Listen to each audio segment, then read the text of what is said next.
Good evening, ladies and gentlemen. Let me first acknowledge, in terms of protocol, Your Excellencies, representatives of the governments of Mauritius, India, Trinidad and Tobago.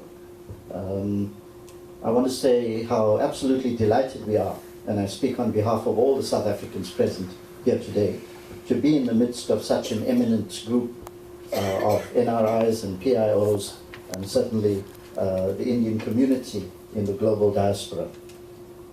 It's actually a real honor and privilege for us to share this evening with you, and I want to thank Mr. Ashok Ramsaran, our host, President of GOPIO International, for having us here this evening, for taking the initiative. We really appreciate what you've done to have us here. May I also acknowledge Dr. Thomas Abraham for the work that you've done. Your name is synonymous with GOPIO. I think anyone who reads anything about GOPIO is bound to see your name in the first paragraph. When anything is written, certainly Dr. Abraham's name is there.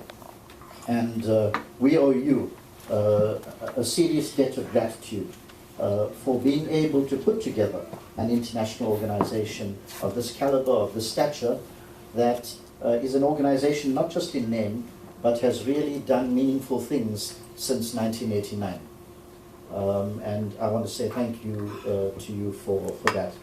But also thank you to every one of you for being present here this evening to welcome us to New York. As you probably know, we are attending the Global Indian Business Meet, which is taking place at the Marriott Marquis, bringing together delegates from a whole range of countries around the world to discuss issues of business, commerce, social entrepreneurship, and so on. It serves as a networking platform. And we hope that as a result of that meeting, joint ventures, business partnerships, and a whole range of other initiatives may be kick-started. So, although we're a small delegation, I think there'll be about 10 or 11 of us from South Africa in total. We hope that we'll make a small contribution at that meeting as well. And for that, we are also grateful to Kanchan Banerjee, who actually put this meeting together. Ashok said that I should say a few things about the history of Indians in South Africa, but I think most people here know that history. It is not dissimilar to the history of Indians who went as indentured laborers to the Caribbean, to Trinidad and Tobago, to Mauritius, later to Malaysia, and a whole range of places around the world. The first group of Indians came to South Africa in 1860 and stayed to the point where I'm the third generation descendant of an indentured laborer, but most people, I think, in the South African context would be fourth and fifth generation immigrants. We also had a small number of people who paid their own way to come to South Africa to do business. They were called passenger Indians at the time, and we have the descendants of that particular class of the Indian community also part and parcel of the new social matrix that goes to make up, I think, the very different type of social situation that we have in South Africa. All of you are familiar with apartheid, a system that segregated people, that created hate and separateness, that was based on economic exploitation, on the degradation of human beings, especially those people of color, and there was a hierarchy of caste and class that operated together in the South African context. And I think if anything separates Indian South Africans from Indians who went to other parts of the world, it was the extent to which our forefathers were involved in the struggle against that kind of exploitation and oppression that tended to characterize white dominance in South Africa for over 150 years. And that role in the liberation struggle was given impetus by the great Mahatma Gandhi, of course. In fact, the first political organization that resisted colonialism and apartheid in South Africa, the first organized form of resistance, came through the Natal Indian Congress formed by Mahatma Gandhi in 1894. An organization that many of us served in much later in the 70s and 80s as activists, and contributed to the struggle for liberation, the liberation that we enjoy in many respects today. So that history of the Indian community being interlinked with the history of struggle of the African people, I think, is extremely significant. After 1994, we had a complete transformation in the country in that all forms of discrimination were removed completely from the statute books. But the class nature of society, the caste nature of society, given the way in which racial castes were entrenched over a period of time, still remains. And Dr. Abraham spoke about mining being one of our industries. It's something we've been in the news about recently, not under happy circumstances, simply because the social structure of society that created that oppression and exploitation in the early years of apartheid continues even today.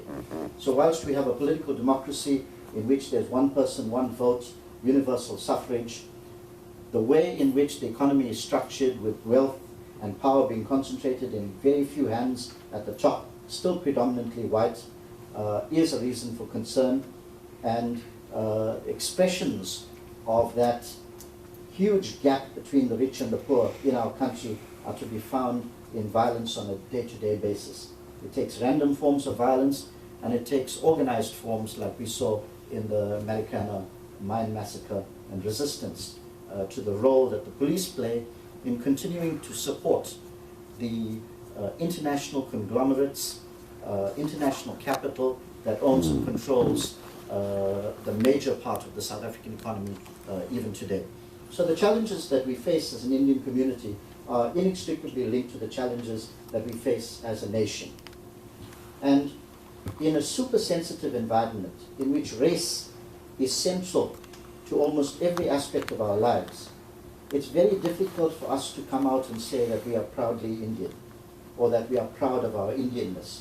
So we're caught in a situation where, on the one hand, we need that majority in the country and the government to accept and understand that we are part and parcel of the democratic majority, that our loyalty politically and economically is to South Africa, but it is not inconsistent to be proud of what we define as our Indianness, or to define ourselves as Indian in that context. And this is not peculiar to the South African case.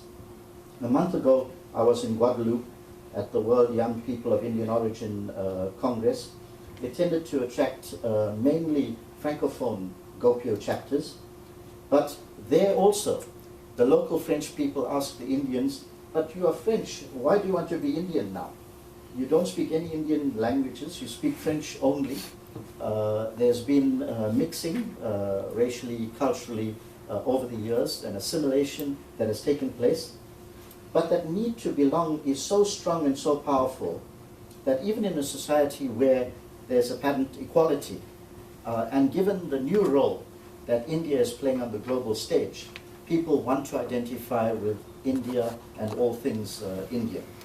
And there also, I think the answer was that it is not inconsistent to be proud of our Indianness and yet be French citizens in the Caribbean, because that is what Guadeloupe is. And a similar situation actually exists in Reunion, where it is part of France in the Indian Ocean, where Indians were not allowed to have their own names.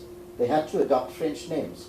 And it only changed when François Mitterrand and his socialist government came into power about 30 or 40 years ago, that Indians for the first time were allowed to have first names that were rooted in our history, in our traditions, in our culture, and our religion.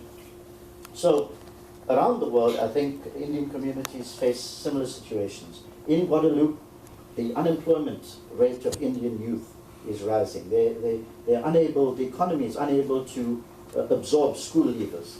It's a major problem in the South African context, where about 70% of the youth between the ages of 18 and 30 are unemployed. Now that is a ticking time bomb. But the Indian community is unlike the Indian community in the United States, for example. It's a very heterogeneous community in South Africa.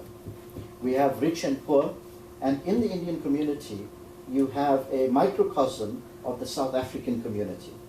You have people who are extremely poor, you have high levels of unemployment, you have people living in ghettos and people living in mansions, small numbers of people, and that Gini coefficient that is the highest in the world in South Africa, that reflects the gap between the rich and the poor, also exists in the Indian community. And then with the new values of materialism and conspicuous consumption, it doesn't help the Indian community when those who have wealth display it in a vulgar way. It becomes oppressive and it undermines the good that many people do in that community. So, in brief, I don't want to go on and on, it will be a sociology lecture, to say that I think we face stark challenges as a community in South Africa. That in a sense we've become the victims of our own struggle, because post-1994, new forms of discrimination have emerged through programs of affirmative action that clearly disadvantage people of Indian origin. People who have been historically disadvantaged are now disadvantaged by the new dispensation because of the emphasis placed on the development of African people at the expense of Indians largely. In the university where I served as Pro Vice Chancellor, 90% of the places in medicine are kept for Africans and 10% for Indians, coloureds and whites. And that has been the case for the last 10 years, seriously limiting the extent to which children with excellent potential can actually get into universities and make a contribution. So those are things that we are dealing with on a day-to-day basis. A similar situation exists with employment. The city of Durban, where we have over 500,000 Indians, had a high number of people working for the municipality, and people now perceive an ethnic cleansing to be taking place in the municipality as well.